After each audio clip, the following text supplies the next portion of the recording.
Le Canada, ça a toujours été une aventure circonstancielle, qui était de se dire, bon, on va essayer quelque chose. On va se mettre un employé commun, on va se mettre un chemin de fer qui, lui, sa responsabilité, ça va être de, gérer justement le commerce interfrontalier, ça va être de gérer notre frontière, notre armée, budget fédéral, on va lui donner un petit peu d'argent pour ça, les postes, la titre. Il n'y a même pas le droit d'imposition.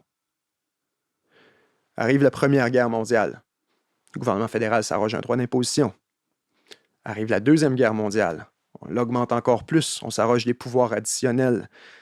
Avance rapide jusqu'à aujourd'hui, après le rapatriement de la Constitution, après les nombreuses crises successives du souverainisme québécois, les années 60, 70, 80, 90, les FLQ, etc., les référendums, jusqu'à aujourd'hui.